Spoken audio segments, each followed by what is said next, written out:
Today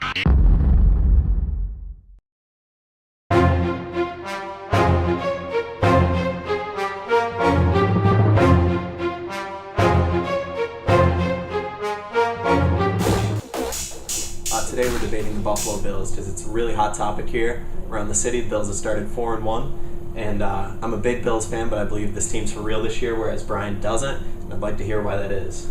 Well, I've been in Buffalo for 2 years, and I have been around long, but for every year, it seems to me like we're going to be great this year. We're going to make to the playoffs. And when come midway through the season, oh man, I can't believe this is happening. We're 0-6 or whatever.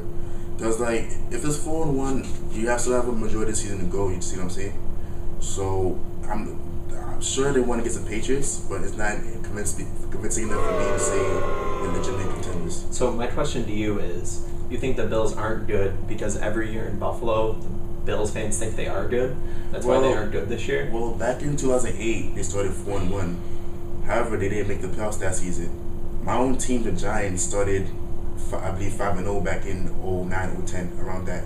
But they still make the playoffs, so there's still room for them. What you have to look at is the quality of competition of those teams. When the Bills started 4-1 that year, they beat the Oakland Raiders, they beat teams like Jacksonville Jaguars, right. Teams that had terrible records at the end of the year if you look at it. Those teams were not bona fide contenders. The New England Patriots are. They have arguably the best offense in the league, 6th best rushing team in the league, and they have Tom Brady. You can't argue with that. That's a signature win for Buffalo, and so is Philadelphia. But then again, you have to loss against the Bengals. Poor offensive performance. And the Patriots, you still beat them, but you have to face them at the end of the year. They're still contenders. Here's my question to you. Why is there any shame in losing to the Bengals? They're not the contenders. The Bengals are 3-2 right now. 3-2, but... Yeah. That's a good team. The Bills were on the road. Any road game in the NFL. It is a rookie quarterback, Andy Dalton. He's prone to errors. It's very likely he could collapse during the year. He's prone to errors, yes. Yeah. But he's been great so far this year. So far. Like, you can't just say they shouldn't lose because they had a rookie quarterback. That's terrible logic. Bengals have been one of the most surprising teams in the league this year.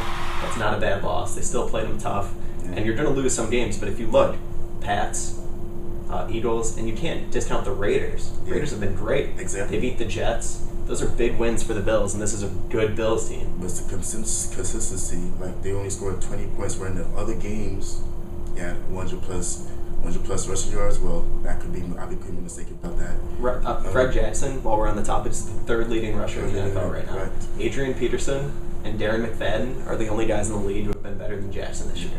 Right. So you're trying to stop the Bills' run. It's not. But how are you rushing. What are you going to do to stop the run? Right. What about the passing? You're going to let them pass. Ryan Fitzpatrick, 6th in the NFL in passing touchdowns, 7th in passer rating. How long is that going to last though? Their wide receiving core is depleted. They only have Stevie Johnson, which got cracked down on the 2 pass weeks. I believe he's below 60 Who yards. on the Bills' receiving core is insufficient? Who isn't good? Most of them. Yeah, Question: What receiver that has been injured this season for the Bills has been an impact player? Go. We have the deep threat of Donald Jones. He's a legitimate deep threat. Even before, they didn't have a good receiving core. But even now, with all those key players injured, and you have to. He's been in the whole year. Okay, so you're saying from here on out, the receiving core is going to be depleted. Yes. Roscoe Parrish hasn't done anything this year, so Donald Jones is the only guy who's missing right now. What has the reserves done? They've caught pretty much every pass thrown their way this year. You can't argue with that. You don't. But the receiver's not premier. I mean, talking about when they. So you need big names, is what you're saying. Along the season, if do you want Lee Evans? Is that who you want? Because he's done nothing this year. Along the season, as the season progresses, you have the Jets defense. The Jets defense. The Jets defense couldn't stop the Oakland Raiders. You know who could? The Buffalo Bills defense. They didn't. They scored 35 points. The Buffalo Bills defeated the Oakland Raiders, and the Jets did not. So your point is null and void. The Buffalo Bills are like one of the lowest in the league in points allowed. So this leads to question defense. Points allowed. Sure. But if you have an they offense putting up that much points. Also, the Bills are top in turnover ratio in the league. They were dead last in the league last year. Right. They were negative 1.1 against their opponents last year. Final argument. Josephs. There's a history of losses for the Bills. I'm not convinced that this year is going to be the year. I've seen collapses happen before, and You can't say the Bills aren't injuries- good this year because they have a history of losses. It's terrible logic. They have one of the best running backs in the league, top quarterback in the league. Defense is taking away passes, forcing fumbles have been huge this year. Buffalo Bills are contenders, and Brian doesn't know what he's talking about. We'll see if they win the Giants play against them on Sunday. Predictions. Listen, I expect this to be an strong offensive shootout. I expect a lot of turnovers, of course, Eli Manning playing. But there's going to be that one factor.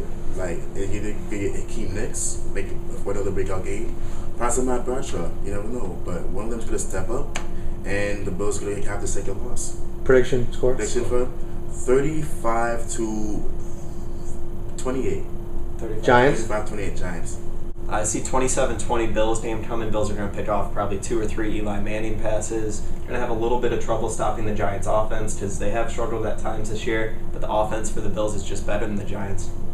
That's it for us with the Spectrum today. We'll be back with more later this year. That's Brian Josephs. I'm Aaron Mansfield, and we'll see what happens this Sunday.